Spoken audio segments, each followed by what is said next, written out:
के इस महत्वपूर्ण लेक्चर सीरीज में हम भारतीय न्याय संहिता 2023 के सेक्शंस 34 से 44 तक के उस अत्यंत महत्वपूर्ण विषय को समझने जा रहे हैं जिसे क्रिमिनल लॉ की भाषा में राइट ऑफ प्राइवेट डिफेंस कहा जाता है। ये केवल एक कानूनी अधिकार नहीं है, बल्कि प्रत्येक व्यक्ति को स्वयं, दूसरों और अपनी संपत्ति की रक्षा करने का प्राकृतिक अधिकार प्रदान करता है।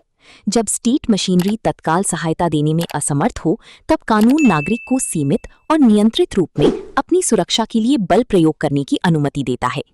इस पूरे टॉपिक को समझने के लिए हम इसे दो प्रमुख भागों में डिवाइड करेंगे।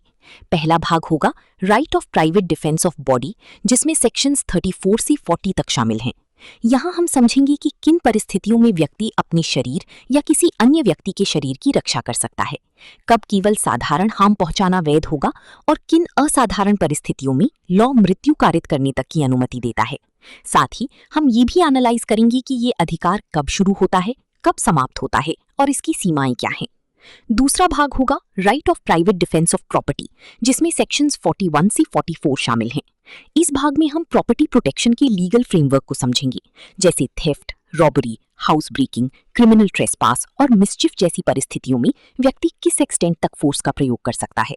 यहाँ लॉ केवल प्रॉपर्टी बचाने की बात नहीं करता, बल्कि ये भी सुनिश्चित करता है कि डिफेंस के नाम पर एक्सेसिव फोर्स का मिसयूज ना हो।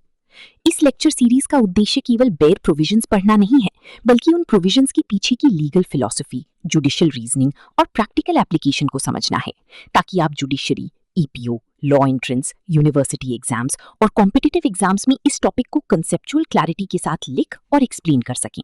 अब हम आज की क्लास स्टार्ट करते हैं और राइट ऑफ प्राइवेट डिफेंस की सेकंड पार्ट के बारे में समझते हैं, जो है बीएनएस 2023 की सेक्शंस 41 से 44 तक, यानी right of private defence of property. ये केवल एक कानूनी अधिकार नहीं, बल्कि ऐसी स्थिति में व्यक्ति की सुरक्षा ढाल है जब उसकी संपत्ति पर अचानक हमला हो और तुरंत पुलिस सहायता मिलना संभव ना हो। Right of private defence of property, इसका मतलब है कि कानून कुछ परिस्थितियों में व्यक्ति को अपनी प्रॉपर्टी बचाने के लिए रीजनेबल फोर्स इस्तेमाल करने की अनुमति देता है, लेकिन ये अधिकार अनलिमिटेड नहीं है, बल्कि स्ट्रिक्ट लीगल कंडीशंस के अंदर ऑपरेट करता है। आज की क्लास में समझेंगे सेक्शन 41 से 44 का इंट्रोडक्शन, कैसे ये सेक्शन अप्लाइबल होते हैं, इनका मीनिंग एंड पर्पस क्या है। फिर हम बात करेंगे उन कंडीशंस के बारे में जिनकी फुलफिल होने से ही इन सेक्शन का बचाव मिल सकता है। बचाव की बात करें और कोर्ट का इंटरफेयर ना हो, ऐसा तो हो ही नहीं सकता। कंडीशंस के बाद हम लैंडमार्क केसेस को देखेंगे और उसके बाद कुछ प्रैक्टिकल एग्जाम्पल के साथ right of private defence of property को और डिटेल में समझेंगे। तो ओवरऑल कॉन्सेप्ट यही है कि right of private defence of property law और नेसेसिटी के बीच का बैलेंस है। कानून चाहता है कि इनोसेंट सिटीजन हेल्पलेस ना रहे, लेकिन साथ ही मिसयूज भी ना हो। इसलिए हर केस में नेसेसिटी, प्रोपोर्शनैलिटी और गुड फेथ सबसे क्रूशियल फैक्टर्स बन जाते हैं। चलिए अब आगे सेक्शंस को डिटेल के साथ समझते हैं। Right of private defence of property को समझने से पहले हमें उसका सबसे बेसिक फाउंडेशन समझना होगा, सेल्फ प्रिजर्वेशन, यानी आत्म सुरक्षा की प्राकृतिक प्रवृत्ति। सबसे पहले सेंटर में बने बैलेंस स्केल को देखिए। एक तरफ है स्टेट रिस्पॉन्सिबिलिटी, यानी कानून व्यवस्था बनाए रखना स्टेट, पुलिस और जुडिशरी की जिम्मेदारी है। लेकिन दूसरी तरफ है इमीडिएट नेसेसिटी, क्योंकि हर सिचुएशन में पुलिस तुरंत मौके पर नहीं पहुंच सकती। कई बार खतरा अचानक आता है और उसी मोमेंट एक्शन लेना पड़ता है। यही बैलेंस क्रिमिनल लॉ मेंटेन करता है। The foundation, right of private defence कोई आर्टिफिशियल कॉन्सेप्ट नहीं है। ये इंसान की नेचुरल इंस्टिंक्ट पर बेस्ड है, अपनी लाइफ और प्रॉपर्टी को बचाने की इंस्टिंक्ट। इसलिए लॉ मॉरली और प्रैक्टिकली दोनों रूप से इस राइट को रिकॉग्नाइज करता है। द रियलिटी, प्रैक्टिकल वर्ल्ड में स्टेट हर जगह हर समय मौजूद नहीं हो सकती। अगर किसी की प्रॉपर्टी पर अचानक रॉबरी, ट्रेसपास या वायलेंट अटैक हो जाए तो विक्टिम पुलिस आने का इंतजार नहीं कर सकता। यही इमरजेंसी सिचुएशन इस राइट की नेसेसिटी पैदा करती है। अब सबसे इंपॉर्टेंट पॉइंट आता है, द प्रिंसिपल। कानून ये एक्सपेक्ट नहीं करता कि कोई व्यक्ति हेल्पलेस स्पेक्टेटर बनकर खड़ा रहे जबकि उसकी प्रॉपर्टी अनलॉफुली छीनी या डिस्ट्रॉय की जा रही हो। इसलिए criminal law reasonable force use करने की अनुमति देता है, लेकिन ध्यान रहे केवल रीजनेबल और नेसेसरी फोर्स, रिवेंज नहीं। अब आते हैं द स्कोप अंडर बीएनएस 2023 पर। सेक्शंस 41 से 44 इस पूरे राइट का फ्रेमवर्क प्रोवाइड करती हैं। ये राइट कब शुरू होगा, कितना एक्सटेंड करेगा, कब तक चलेगा और उसकी लीगल लिमिट्स क्या होंगी। लॉ ये भी रिकॉग्नाइज करता है कि प्रॉपर्टी सिर्फ सामान नहीं होती, वो व्यक्ति की सिक्योरिटी, डिग्निटी, लाइवलीहुड और सोशल स्टेबिलिटी से जुड़ी होती है। तो ओवरऑल कॉन्सेप्ट बहुत क्लियर है। स्टेट का ड्यूटी है प्रोटेक्शन देना, लेकिन इमरजेंसी में लॉ सिटीजन को कंप्लीटली हेल्पलेस नहीं छोड़ता। इसी बैलेंस का नाम है right of private defence of property under BNS 2023। तो चलिए अब हम समझते हैं meaning and fundamental objectives of right of private defence of property. इस पूरे कॉन्सेप्ट का कोर प्रिंसिपल है प्रिवेंशन, नॉट पनिशमेंट। यानी इस राइट का उद्देश्य बदला लेना नहीं, बल्कि अनलॉफुल हार्म को रोकना है। अब सबसे पहले स्कोप समझिए। लॉ व्यक्ति को मूवेबल और इमूवेबल प्रॉपर्टी दोनों की प्रोटेक्शन का अधिकार देता है। ये right theft, robbery, मिसचिफ, criminal trespass और हाउस ब्रेकिंग जैसी ऑफेंसेस के अगेंस्ट अवेलेबल होता है। और इम्पॉर्टेंट बात यह है कि ये सिर्फ अपनी प्रॉपर्टी तक लिमिटेड नहीं है, जरूरत पड़ने पर किसी दूसरे व्यक्ति की प्रॉपर्टी की रक्षा भी की जा सकती है। अब आते हैं फंडामेंटल ऑब्जेक्टिव पर। इस राइट का नेचर प्रिवेंटिव है, प्यूनिटिव नहीं। मतलब लॉ का फोकस डेंजर को रोकने पर है, ऑफेंडर को पनिश करने पर नहीं। क्योंकि कई सिचुएशंस में पुलिस प्रोटेक्शन तुरंत अवेलेबल नहीं होती और अगर विक्टिम केवल अथॉरिटीज का इंतजार करे तो इरिवर्सिबल हार्म हो सकता है। इसलिए criminal law emergency self protection की अनुमति देता है। लेकिन यहां सबसे इंपॉर्टेंट पार्ट आता है, क्रूशियल लिमिटेशंस, जो कहता है डिफेंसिव नॉट रिटेलिएटरी। यानी डिफेंस का अधिकार डेंजर खत्म होते ही समाप्त हो जाता है। अगर अग्रेसर भाग चुका है और फिर भी व्यक्ति रिवेंज लेने के लिए पीछा करता है तो वो प्राइवेट डिफेंस नहीं रहेगा। इसी तरह एक्सेसिव फोर्स भी इस प्रोटेक्शन को डिस्ट्रॉय कर देती है। लॉ नेसेसिटी को प्रोटेक्ट करता है, अग्रेशन को नहीं। अब last point, judicial pragmatism. Courts इस राइट को प्रैक्टिकल अप्रोच से इंटरप्रेट करती हैं। इमरजेंसी सिचुएशंस में व्यक्ति से मैथमेटिकल प्रिसीजन एक्सपेक्ट नहीं की जाती। अगर एक्शन बोनाफाइड यानी गुड फेथ में और प्रोपोर्शनेट हो तो लॉ डिफेंडर को रीजनेबल लैटिट्यूड देता है। अब आगे हम सेक्शंस 41 से 44 की स्पेसिफिक लीगल प्रोविजंस को डिटेल में समझेंगे। सबसे पहले सेक्शन 41 को समझिए। ये सेक्शन राइट की जनरल एक्सटेंट बताता है, यानी किन परिस्थितियों में प्रॉपर्टी डिफेंस करते समय अग्रेसर की डेथ तक कॉज करना लीगली जस्टिफाइड हो सकता है। लेकिन ये तभी पॉसिबल है जब डेंजर इतना सीरियस हो कि लाइफ या ग्रीवियस हार्म का रियल एप्रीहेंशन हो। यानी हर ट्रेसपास या थेफ्ट में डेडली फोर्स अलाउड नहीं है। अब आते हैं सेक्शन 42 पर। यह सेक्शन लिमिटेशंस और प्रोपोर्शनैलिटी का प्रिंसिपल प्रोटेक्ट करता है। कई सिचुएशंस में लॉ केवल डेथ के अलावा अन्य हार्म कॉज करने की परमिशन देता है। इसका मतलब साफ है, फोर्स हमेशा थ्रेट की प्रोपोर्शन में होनी चाहिए। एक्सेसिव वायलेंस प्राइवेट डिफेंस को इलीगल बना सकती है। अब सेक्शन 43 बहुत प्रैक्टिकल प्रोविजन है। ये बताता है कि राइट शुरू कब होता है और खत्म कब होता है। जैसे ही इमिनेंट डेंजर शुरू होता है, राइट एक्टिवेट हो जाता है, और जैसे ही डेंजर या एप्रीहेंशन समाप्त हो जाती है, ये राइट भी समाप्त हो जाता है। इसलिए डिफेंस कंटिन्यूअस नेसेसिटी पर बेस्ड है, रिवेंज पर नहीं। अब सेक्शन 44 पर आइए। ये हाउस ब्रेकिंग या हाउस ट्रेसपास बाय नाइट जैसी डेंजरस सिचुएशंस को डील करता है। लॉ मानता है कि रात में घर में अनलॉफुल इंट्रूजन ज्यादा सीरियस और थ्रेटनिंग होता है, क्योंकि उस समय फियर, इनसिक्योरिटी और वायलेंट कॉन्फ्रंटेशन की पॉसिबिलिटी बहुत अधिक होती है। इसलिए ऐसे केसेस में डिफेंस का स्कोप कंपैरेटिवली वाइडर हो जाता है। अब right of private defence of property में दिए गए सबसे इंपॉर्टेंट कॉन्सेप्ट को समझिए, द डेलिकेट बैलेंस। पूरा लॉ नेसेसिटी, प्रोपोर्शनैलिटी, इमीडिएसी और गुड फेथ पर बेस्ड है। बीएनएस किसी को अनरिस्ट्रिक्टेड वायलेंस का लाइसेंस नहीं देता। लॉ केवल उतनी फोर्स अलाउ करता है जितनी इमरजेंसी सिचुएशन में जेन्युइनली रिक्वायर्ड हो। सेक्शंस 41 से 44 हमें ये सिखाते हैं कि राइट ऑफ प्राइवेट डिफेंस एक कंट्रोल्ड लीगल राइट है, पावरफुल भी लेकिन केयरफुली लिमिटेड भी। अब आगे हम देखेंगे उन कंडीशंस को जिनको फुलफिल करने से right of private defence of property का बचाव मिल सकता है।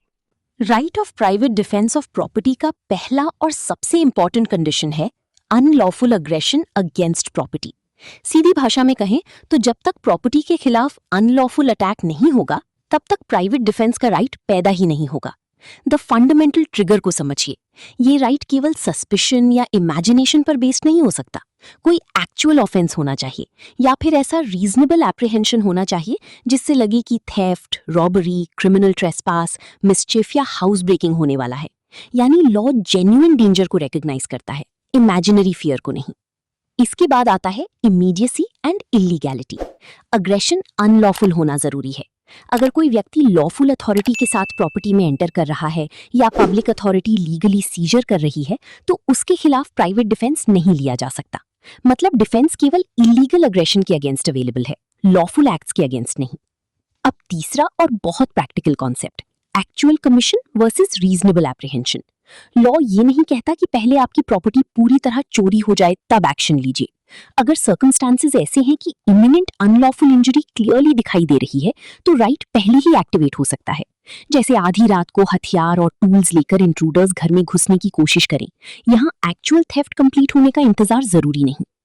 अब सबसे इंपॉर्टेंट डिस्टिंक्शन की बात करते हैं, genuine versus imaginary fear. Courts हमेशा जेन्युइन एप्रीहेंशन और इमेजिनरी सस्पिशन में फर्क करती हैं। सिर्फ राइवलरी, पर्सनल एंगर या बिना बेसिस का डाउट प्राइवेट डिफेंस का ग्राउंड नहीं बन सकता। थ्रेट डायरेक्टली प्रॉपर्टी ऑफेंस से जुड़ा होना चाहिए। और अगर एग्जाम के फोकस पॉइंट से समझे तो ये डॉक्ट्रिन डिस्ट्रक्शन कंप्लीट होने के बाद नहीं बल्कि उस एग्जैक्ट स्टेज पर इंटरवीन करता है जहां हार्म इमिनेंट हो जाता है। इसलिए इमीडिएसी और इलीगैलिटी दोनों इस राइट की बैकबोन है। राइट ऑफ प्राइवेट डिफेंस तभी शुरू होगा जब अनलॉफुल, इमीडिएट और जेन्युइनली एप्रीहेंडेड अग्रेशन प्रॉपर्टी के खिलाफ मौजूद हो। मियर सस्पिशन या पर्सनल हॉस्टिलिटी इस राइट को एक्टिवेट नहीं कर सकती।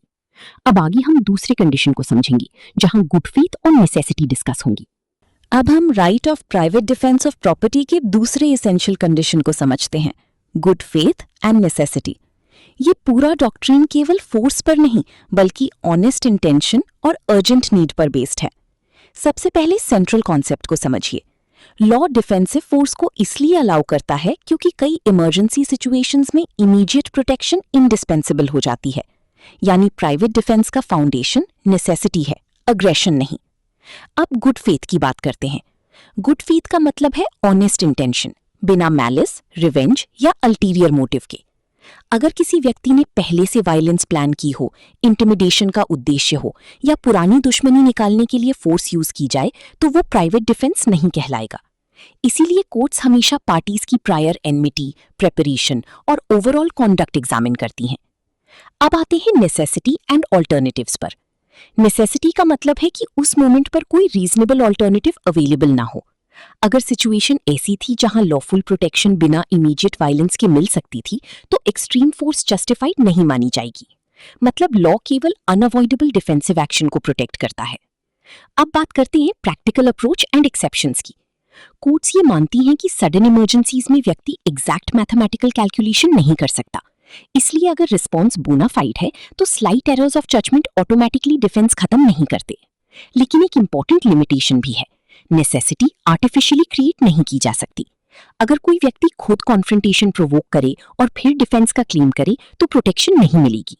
और सबसे इंपॉर्टेंट बात, एप्रीहेंशन और रिस्पॉन्स के बीच डायरेक्ट कंटिन्यूटी होनी चाहिए। यानी डेंजर इमीडिएट हो और रिस्पॉन्स उसी डेंजर से कनेक्टेड हो। डिले या रिवेंज डिफेंस को वीकन कर देता है। प्राइवेट डिफेंस तभी वैलिड होगा जब action honest intention, real necessity और इमीडिएट प्रोटेक्शन के लिए लिया गया हो। लॉ गुड फेथ को प्रोटेक्ट करता है, प्लान्ड वायलेंस को नहीं। अब आगे हम प्रोपोर्शनैलिटी और रीजनेबल फोर्स की लीगल लिमिट्स को डिटेल में समझेंगे।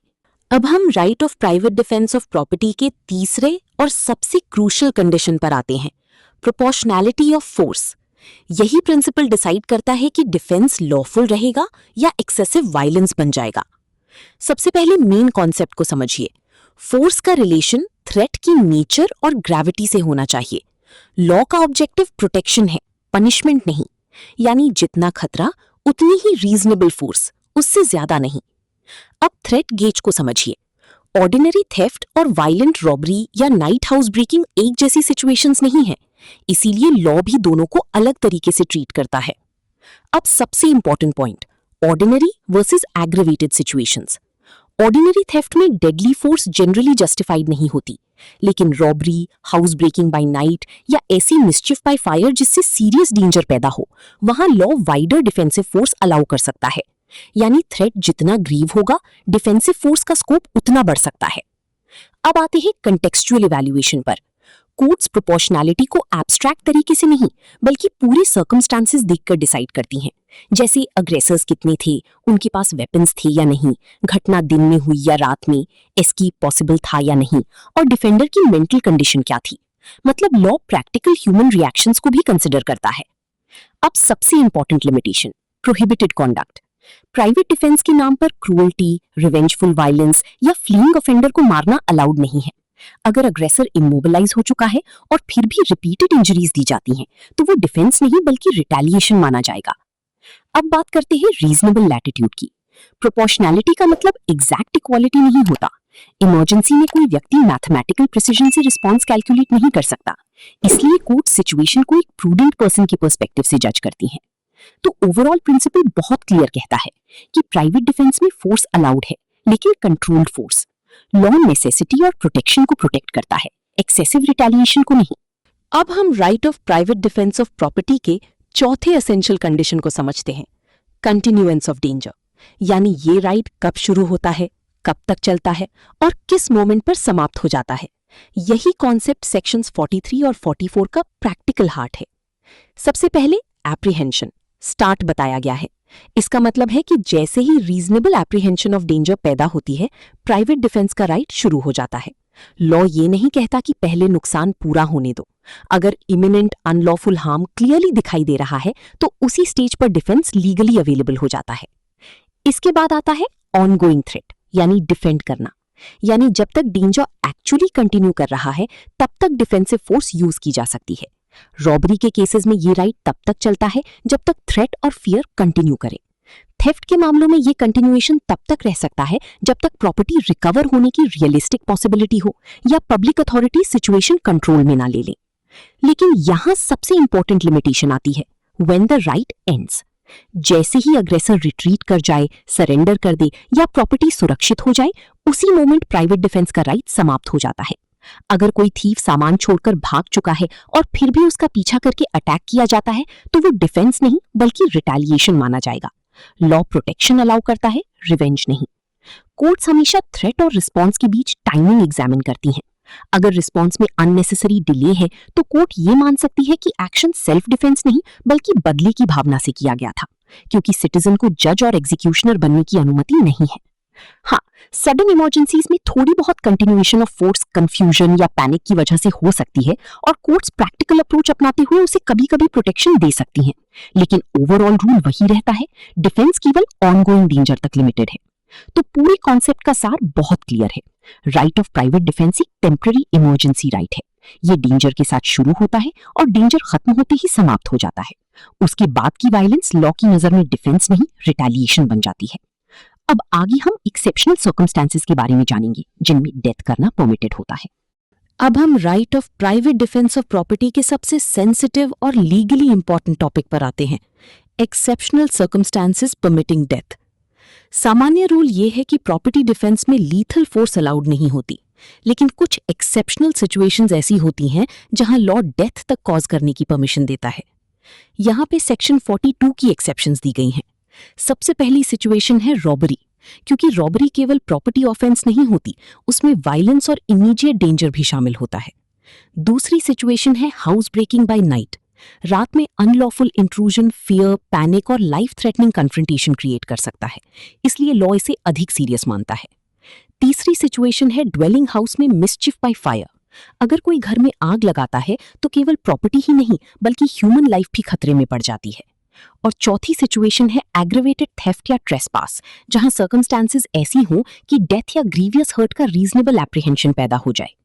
सबसे पहले आप लोग रैशनल को समझिए। लॉ मानता है कि कुछ प्रॉपर्टी ऑफेंसेस इतने वायलेंट और डेंजरस होते हैं कि वे प्रॉपर्टी डिफेंस और सेल्फ डिफेंस के बीच की बाउंड्री को ब्लर कर देते हैं। यानी यहाँ थ्रेट केवल प्रॉपर्टी तक लिमिटेड नहीं रहता बल्कि ह्यूमन सेफ्टी को भी डायरेक्टली एंडेंजर करता है। लेकिन इसका मतलब अनरिस्ट्रिक्टेड लाइसेंस नहीं है, इसलिए कोर्ट्स इन प्रोविजंस को स्ट्रिक्ट इंटरप्रिटेशन के साथ अप्लाई करती हैं। अक्यूज्ड को एस्टैब्लिश करना पड़ता है कि सर्कमस्टेंसेस जेन्युइनली ग्रीव थी और रियल एप्रीहेंशन ऑफ डेथ या ग्रीवियस हर्ट मौजूद था। सिर्फ property loss lethal force justify नहीं करता। अब सबसे इंपॉर्टेंट प्रिंसिपल आता है permissive not mandatory. Law lethal force को अलाउ करता है, कंपेल नहीं करता। अगर नॉन लीथल मीन्स से प्रोटेक्शन पॉसिबल हो तो वही प्रेफरेबल माना जाएगा, क्योंकि क्रिमिनल लॉ हमेशा ह्यूमन लाइफ की सैंक्टिटी और सोशल ऑर्डर के बीच बैलेंस मेंटेन करने की कोशिश करता है। तो ओवरऑल कॉन्सेप्ट कहता है डेथ कॉजिंग फोर्स केवल एक्सेप्शनल इमरजेंसीज में अलाउड है, जहां प्रॉपर्टी ऑफेंस इतनी डेंजरस नेचर का हो कि वो लाइफ और सिक्योरिटी के लिए सीरियस थ्रेट बन जाए। लेकिन हर केस में नेसेसिटी, प्रोपोर्शनैलिटी और जेन्युइन एप्रीहेंशन को स्ट्रिक्टली प्रूव करना जरूरी होता है। अब आगे हम इंपॉर्टेंट जुडिशियल इंटरप्रिटेशंस और लैंडमार्क केस लॉज के थ्रू इन प्रिंसिपल्स को प्रैक्टिकली समझेंगे। अब हम आते हैं राइट ऑफ प्राइवेट डिफेंस की सबसे प्रैक्टिकल और एग्जामिनेशन ओरिएंटेड हिस्से पर, judicial interpretation and evidentiary standards. क्योंकि किसी भी लीगल राइट की असली अंडरस्टैंडिंग कोर्ट्स की इंटरप्रिटेशन से ही डेवलप होती है। जुडिशियल इंटरप्रिटेशन को हम 3 स्टेप लैडर से समझते हैं: टेक्सचुअल रीडिंग, कंसेप्चुअल क्लैरिटी और जुडिशियल इंटरप्रिटेशन। वही एक लॉ स्टूडेंट की रियल लर्निंग जर्नी है। सिर्फ बेयर एक्ट पढ़ लेना काफी नहीं होता, उसके पीछे का कॉन्सेप्ट और कोर्ट्स का प्रैक्टिकल अप्रोच समझना इक्वली इंपॉर्टेंट होता है। अब फर्स्ट ब्लॉक यानी टेक्सचुअल रीडिंग को समझते हैं। राइट ऑफ प्राइवेट डिफेंस की प्रोविजंस क्रिमिनल ट्रायल्स और जुडिशियल एग्जामिनेशंस दोनों में बहुत फ्रीक्वेंटली अराइज होती हैं, क्योंकि अक्सर डिस्प्यूट यही होता है कि अक्यूज्ड ने जेन्युइनली सेल्फ डिफेंस में एक्ट किया था या डिफेंस के नाम पर एक्सेसिव फोर्स यूज की थी। यही हमें दूसरे और सबसे इंपॉर्टेंट ब्लॉक तक ले जाता है, the core judicial task. Courts का मुख्य काम ये डिटरमिन करना होता है कि अक्यूज्ड लॉफुल लिमिट्स के अंदर रहा या उन लिमिट्स को क्रॉस कर गया। लेकिन यहाँ एक बहुत इंपॉर्टेंट एविडेंशियरी प्रिंसिपल है। अक्यूज्ड पर बर्डन प्रोसिक्यूशन जितना स्ट्रिक्ट नहीं होता। अक्यूज्ड को बियॉन्ड रीजनेबल डाउट सब कुछ प्रूव करने की जरूरत नहीं होती। उसे केवल सराउंडिंग सर्कमस्टांसेस के बेसिस पर डिफेंस की रीजनेबल प्रोबेबिलिटी एस्टैब्लिश करनी होती है। अब सुप्रीम कोर्ट द्वारा दिए गए प्रिंसिपल को समझिए। A person confronted with imminent danger cannot be expected to weigh defensive force in golden scales. इसका मतलब है कि सडन डेंजर में कोई व्यक्ति एग्जैक्ट मैथमेटिकल प्रिसीजन से रिएक्शन कैलकुलेट नहीं कर सकता। कोर्ट्स ह्यूमन साइकोलॉजी और इमरजेंसी कंडीशंस को रियलिस्टिकली अप्रिशिएट करती हैं। इसीलिए जुडिशियल इंटरप्रिटेशन हमेशा प्रैक्टिकल बैलेंस मेंटेन करने की कोशिश करती है। एक तरफ इनोसेंट पर्सन को प्रोटेक्शन मिले और दूसरी तरफ प्राइवेट डिफेंस के नाम पर मिसयूज भी ना हो। राइट ऑफ प्राइवेट डिफेंस केवल स्टैट्यूटरी प्रोविजन नहीं, बल्कि जुडिशियली इवॉल्व्ड प्रैक्टिकल डॉक्ट्रीन है, और इसे सही समझने के लिए टेक्स्ट, कॉन्सेप्ट और कोर्ट इंटरप्रिटेशन तीनों को साथ में पढ़ना जरूरी है। अब आगे हम लैंडमार्क केस लॉज के माध्यम से देखेंगे कि कोर्ट्स ने इन प्रिंसिपल्स को रियल लाइफ सिचुएशंस में कैसे अप्लाई किया। स्टूडेंट्स, अब बात करते हैं एक लैंडमार्क जजमेंट पर, जिसने राइट ऑफ प्राइवेट डिफेंस की पूरी जुडिशियल अंडरस्टैंडिंग को शेप दिया। Darshan Singh versus state of Punjab. ये केस प्राइवेट डिफेंस लॉ का फाउंडेशनल प्रेसिडेंट माना जाता है। इस केस का बैकग्राउंड एक वायलेंट लैंड डिस्प्यूट से जुड़ा था, जहां इंजरीज और डेथ दोनों हुई थी। अक्यूज ने क्लेम किया कि उसने अनलॉफुल अग्रेशन के खिलाफ प्राइवेट डिफेंस में एक्ट किया था। यहीं से सुप्रीम कोर्ट को ये एग्जामिन करना पड़ा कि लॉफुल डिफेंस और एक्सेसिव रिटेलिएशन के बीच बाउंड्री कहां ड्रॉ की जाए। कोर्ट ने सबसे पहले ये ऑब्जर्वेशन दी कि private defence civilised legal systems में एक बहुत वैल्यूएबल राइट है। लॉ किसी इनोसेंट पर्सन को हेल्पलेस विक्टिम बनने के लिए मजबूर नहीं कर सकता, इसलिए जेन्युइन इमरजेंसीज में डिफेंसिव एक्शन लीगली रिकॉग्नाइज्ड है। फिर सुप्रीम कोर्ट ने एक बहुत फेमस प्रिंसिपल दिया, a person facing imminent danger can not weigh defensive force in golden scales. यानी सडन डेंजर की सिचुएशन में कोई व्यक्ति एग्जैक्ट प्रिसीजन से ये कैलकुलेट नहीं कर सकता कि कितनी फोर्स परफेक्टली करेक्ट होगी। इसीलिए कोर्ट्स इमरजेंसी सिचुएशंस में रीजनेबल लैटिट्यूड देती हैं और ह्यूमन रिएक्शंस को प्रैक्टिकल पर्सपेक्टिव से इवैल्यूएट करती हैं। लेकिन कोर्ट ने साथ ही एक वेरी इंपॉर्टेंट बाउंड्री भी क्लियर की। Private defence purely defensive right है। अगर फोर्स एक्सेसिव हो जाए, रिवेंज में बदल जाए या डेंजर खत्म होने के बाद भी कंटिन्यू रहे तो प्रोटेक्शन समाप्त हो सकती है। इसलिए कोर्ट्स को सर्कमस्टांसेस को रियलिस्टिकली एग्जामिन करना चाहिए, हाइंडसाइट से नहीं। अब इस जजमेंट का सबसे इंपॉर्टेंट कंट्रीब्यूशन समझिए। इस केस ने राइट ऑफ प्राइवेट डिफेंस के 4 कोर प्रिंसिपल्स को स्ट्रांगली एस्टैब्लिश किया: नेसेसिटी, प्रोपोर्शनैलिटी, गुड फेथ और कंटिन्यूएशन ऑफ डेंजर। यानी डिफेंस तभी वैलिड होगा जब एक्शन जेन्युइनली नेसेसरी हो, फोर्स प्रोपोर्शनेट हो, इंटेंशन ऑनेस्ट हो और डेंजर एक्चुअली कंटिन्यू कर रहा हो। इस केस ने ये क्लियर कर दिया कि right of private defence neither unlimited violence है और ना ही हेल्पलेस सरेंडर। ये एक बैलेंस्ड लीगल राइट है जिसे कोर्ट्स प्रैक्टिकलिटी, ह्यूमन कॉन्डक्ट और सराउंडिंग सर्कमस्टांसेस के आधार पर इंटरप्रेट करती हैं। और यही रीजन है कि ये जजमेंट आज भी प्राइवेट डिफेंस का लीडिंग अथॉरिटी माना जाता है। अब हम दो बहुत इंपॉर्टेंट लैंडमार्क जजमेंट्स को समझते हैं जिन्होंने राइट ऑफ प्राइवेट डिफेंस की प्रैक्टिकल एप्लीकेशन और एविडेंशियरी स्टैंडर्ड्स को क्लैरिफाई किया। मुंशीराम वर्सेस दिल्ली एडमिनिस्ट्रेशन और James Martin versus state of Kerala. ये दोनों केसेस हमें बताते हैं कि कोर्ट्स इमरजेंसी सिचुएशंस को किस प्रैक्टिकल अप्रोच से इवैल्यूएट करती हैं। सबसे पहले मुंशीराम वर्सेस दिल्ली एडमिनिस्ट्रेशन को समझिए। इस केस में मुख्य इशू था, क्या अक्यूज्ड ने अपनी लैंड पोजेशन प्रोटेक्ट करते समय प्राइवेट डिफेंस की लिमिट्स एक्सीड की थी। सुप्रीम कोर्ट ने कहा कि लॉफुल पोजेशन को फोर्सेबल और अनलॉफुल डिस्पोजेशन से प्रोटेक्शन मिलती है। यानी अगर कोई व्यक्ति पीसफुल पोजेशन में है तो लॉ उससे ये एक्सपेक्ट नहीं करता कि वो वायलेंट एग्रेसर्स के सामने हेल्पलेस सरेंडर कर दे। कोर्ट ने यहाँ एक बहुत प्रैक्टिकल ऑब्जर्वेशन दी। इमरजेंसी सिचुएशंस में फोर्स की एग्जैक्ट कैलकुलेशन पॉसिबल नहीं होती। अगर एक्शन नेसेसिटी और प्रोटेक्शन के पर्पस से लिया गया हो और उसमें अननेसेसरी क्रूअल्टी ना हो तो लॉफुल पोजेशन को जुडिशियल प्रोटेक्शन मिल सकती है। अब आती हैं James Martin versus state of Kerala पर।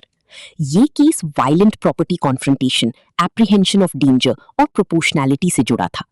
यहाँ कोर्ट ने एविडेंशियरी बर्डन का बहुत इंपॉर्टेंट प्रिंसिपल क्लैरिफाई किया।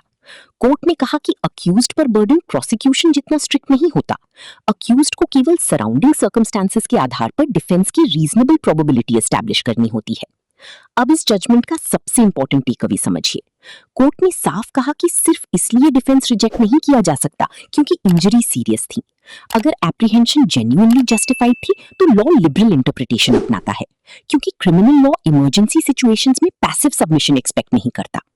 तो इन दोनों केसेस से कंबाइंड प्रिंसिपल क्या निकलता है? पहला, लॉफुल पोजेशन को वायलेंट डिस्पोजेशन से प्रोटेक्शन मिलेगी। दूसरा, इमरजेंसी में एग्जैक्ट प्रोपोर्शनैलिटी का मैथमेटिकल स्टैंडर्ड अप्लाई नहीं किया जाएगा। और तीसरा, अक्यूज्ड को एब्सोल्यूट प्रूफ नहीं बल्कि रीजनेबल प्रोबेबिलिटी एस्टैब्लिश करनी होती है। यही judicial approach right of private defence को प्रैक्टिकल और ह्यूमन सेंटर्ड डॉक्ट्रिन बनाती है, जहां कोर्ट्स लीगैलिटी के साथ साथ रियल लाइफ इमरजेंसीज को भी इक्वली इंपॉर्टेंट मानती हैं। अब हम right of private defence of property को एक प्रैक्टिकल सिनारियो के थ्रू समझते हैं। ये एग्जाम्पल ज्वेलरी शॉप रॉबरी का है और इसमें सेक्शंस 41 और 42 BNS का रियल लाइफ एप्लीकेशन दिखाई देता है। सिनारियो इमेजिन कीजिए, एक ज्वेलर रात में अपनी दुकान बंद कर रहा है। तभी 3 आर्म्ड रॉबर्स दुकान में घुस जाते हैं। एक रॉबर फायर आर्म तान देता है, दूसरा ज्वेलरी कलेक्ट करने लगता है और पूरी सिचुएशन वायलेंट और लाइफ थ्रेटनिंग बन जाती है। ऐसी इमरजेंसी में ज्वेलर इमीडिएट डेंजर महसूस करते हुए अपनी लाइसेंस्ड वेपन से फायर करता है, जिससे एक रॉबर की डेथ हो जाती है। अब यहाँ सबसे इंपॉर्टेंट सवाल है, क्या ज्वेलर को प्राइवेट डिफेंस का प्रोटेक्शन मिलेगा? तो इसका आंसर है हाँ, मिलेगा, क्योंकि यहाँ ऑफेंस सिंपल थेफ्ट नहीं बल्कि रॉबरी है और रॉबरी सेक्शन 42 की एक्सेप्शनल सर्कमस्टांसेस में आती है, जहां सर्टेन सिचुएशंस में डेथ कॉजिंग फोर्स तक लीगली जस्टिफाइड हो सकती है। यहाँ अनलॉफुल अग्रेशन इमीडिएट थी, रॉबर्स आर्म्ड थे, प्रॉपर्टी और लाइफ दोनों खतरे में थी और पुलिस असिस्टेंस तुरंत अवेलेबल नहीं थी। यानी नेसेसिटी, इमीडिएसी और जेन्युइन एप्रीहेंशन तीनों मौजूद थे। इसीलिए ओनर का एक्शन प्रिवेंटिव डिफेंस माना जा सकता है, रिटेलिएशन नहीं। लेकिन अब सिनेरियो का सबसे इंपॉर्टेंट कैविएट समझिए, टाइमिंग इज सेंट्रल। अगर रॉबर्स ऑलरेडी भाग चुके होते और ज्वेलर बाद में उनका पीछा करके कहीं और जाकर अटैक करता तो प्राइवेट डिफेंस फेल हो जाती, क्योंकि उस मोमेंट पर इमीडिएट डेंजर समाप्त हो चुका होता। उसके बाद की वायलेंस लॉ की नजर में डिफेंस नहीं, रिटेलिएशन मानी जाती। तो इस पूरे सिनेरियो से एक बहुत इंपॉर्टेंट लीगल प्रिंसिपल निकलता है, right of private defence emergency protection के लिए है, रिवेंज के लिए नहीं। एक्शन उसी समय और उतनी ही फोर्स तक लॉफुल रहेगा जब तक डेंजर वास्तव में कंटिन्यू कर रहा हो। और यही प्रैक्टिकल डिस्टिंक्शन कोर्ट्स हर केस में केयरफुली एग्जामिन करती हैं। तो चलिए, right of private defence of property को एक और इम्पॉर्टेंट प्रैक्टिकल एग्जाम्पल से समझते हैं, हाउस ब्रेकिंग बाय नाइट। ये सिनारियो सेक्शन 42 BNS की सबसे सीरियस एक्सेप्शनल सिचुएशंस में से एक को एक्सप्लेन करता है। इमेजिन कीजिए, एक रूरल फार्म हाउस में परिवार रात को सो रहा है। आधी रात को कुछ अननोन पर्सन्स आयरन रॉड्स और नाइव्स लेकर जबरन घर में घुसने की कोशिश करते हैं। पूरी सिचुएशन डार्कनेस, आइसोलेशन और सडन डेंजर से भरी हुई है। ऐसे में ओनर फायर आर्म का यूज करता है और इंट्रूडर्स में से एक को सीरियस इंजरीज पहुंचती हैं। अब यहाँ सबसे इंपॉर्टेंट क्वेश्चन है, क्या ये प्राइवेट डिफेंस के अंदर प्रोटेक्टेड होगा यस, ये प्राइवेट डिफेंस के अंदर प्रोटेक्टेड होगा क्योंकि house breaking by night section 42 की एक्सेप्शनल कैटेगरीज में आता है, जहां लीथल डिफेंसिव फोर्स तक लीगली परमिसिबल हो सकती है।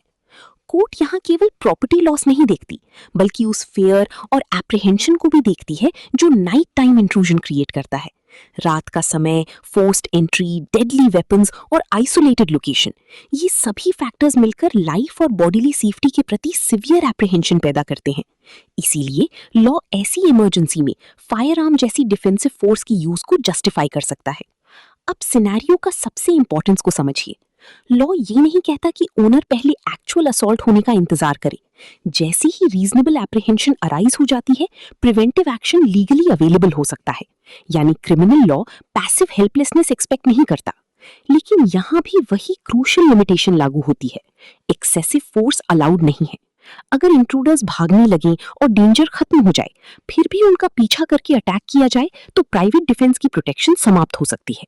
तो इस पूरे सिनेरियो से एक सेंट्रल प्रिंसिपल निकलता है कि नाइट हाउस ब्रेकिंग केवल प्रॉपर्टी ऑफेंस नहीं माना जाता, बल्कि पोटेंशियल थ्रेट टू लाइफ और सिक्योरिटी भी माना जाता है। इसीलिए लॉ नेसेसिटी, इमीडिएसी और रीजनेबल एप्रीहेंशन की बेसिस पर स्ट्रॉन्गर डिफेंसिव प्रोटेक्शन प्रोवाइड करता है। और यही balance right of private defence को प्रैक्टिकल और ह्यूमन सेंटर्ड डॉक्ट्रिन बनाता है। अब हम right of private defence of property को एक rural and ground level example से समझते हैं। Agricultural land trespass. ये सिनेरियो दिखाता है कि ये डॉक्ट्रिन केवल अर्बन रॉबरी या हाउस ब्रेकिंग तक लिमिटेड नहीं है, बल्कि लॉफुल लैंड पोजेशन की प्रोटेक्शन पर भी इक्वली लागू होता है। इमेजिन कीजिए, एक फार्मर अपनी कल्टिवेटेड एग्रीकल्चरल लैंड पर कुछ आर्म्ड पर्सन्स को फोर्सेबल ऑक्यूपेशन करते हुए पाता है।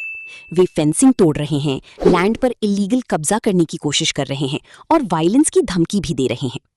ऐसी स्थिति में फार्मर और उसका परिवार स्टिक्स का यूज करके इंट्रूडर्स को रिपेल करते हैं, जिससे कुछ इंजरीज हो जाती हैं। अब यहाँ लीगल क्वेश्चन ये है, क्या फार्मर प्राइवेट डिफेंस क्लेम कर सकता है?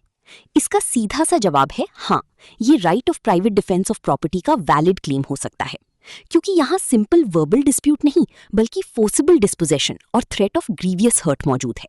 लॉ लॉफुल पोजेशन को वायलेंट इंक्रूचमेंट से प्रोटेक्ट करता है। अब इस सिनेरियो का सबसे इंपॉर्टेंट पार्ट समझिए।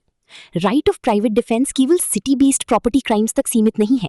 Rural land disputes, agricultural possession और फोर्सिबल ट्रेसपास जैसे सिचुएशंस में भी ये डॉक्ट्रिन बहुत स्ट्रांगली अप्लाई होता है, विशेष रूप से तब जब अनलॉफुल अग्रेशन इमीडिएट और वायलेंट नेचर की हो।